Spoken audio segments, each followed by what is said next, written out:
What's going on, everyone? Juicebags here, and welcome back to some Dungeon Defenders 2. Today I want to do another defense spotlight, and it is time to talk about the Lavamancer Fissures. Now, as you see in the title, this is the Frostbane Fissures. So if you're looking for just a generic lane clear fissure build, you're better off going with something like anti-melee servo, melee boom, and tenacity servo, or even anti-melee servo, melee boom, and Embermount flames as your third. Those would be very valid builds if you were looking for something just to be a generic lane clear. However, this build is 100% focused on frosty lanes. Now, before we hop into it, one of the big benefits of using fissures on frosty lanes is, first off, if you like an aura style defense. Fire Ramsters are kind of king on frosty lanes, they just wreck it up.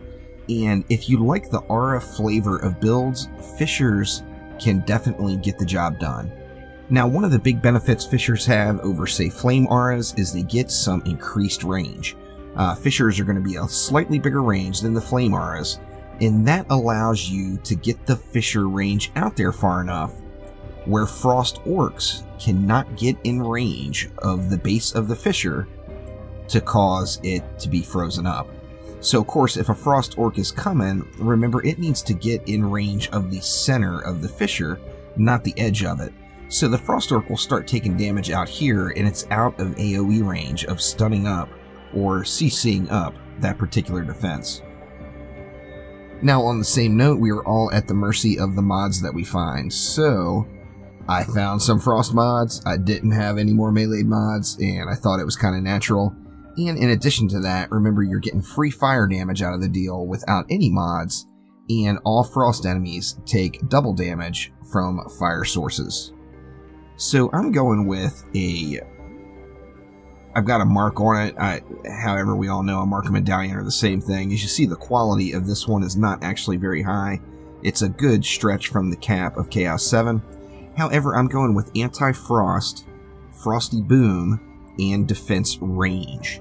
Now, even with the defense raid mod and a deadly strike shard, which has been gilded, I am still not at the range cap for fissures, so you can actually go bigger.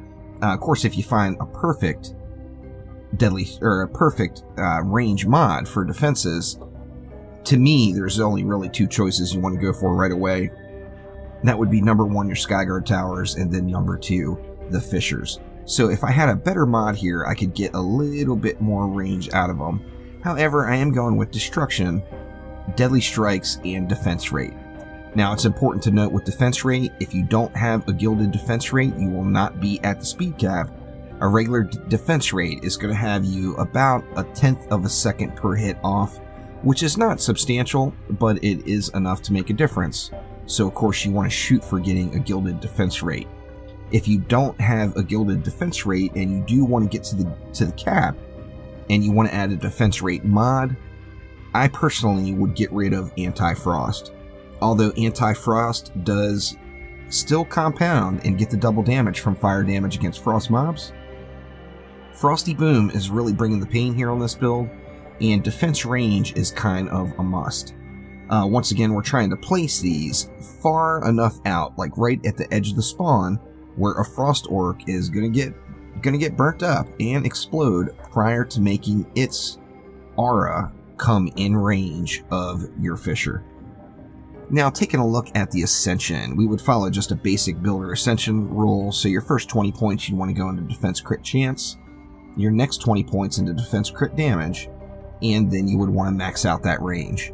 Now, of course, you're not going to have any encounters with frosty mobs until you get at least to Onslaught floor 55, so I'm assuming you have enough Ascension to at least get these base covered. Now, at that same note, on the defense category, you want to go first things first, right into defense speed. It is a must. From there, just stack right into the Fissure of Embermount damage. Of course, the offense category doesn't matter, as this is just a defense build, and fissures can be absolutely incredible form of frost damage.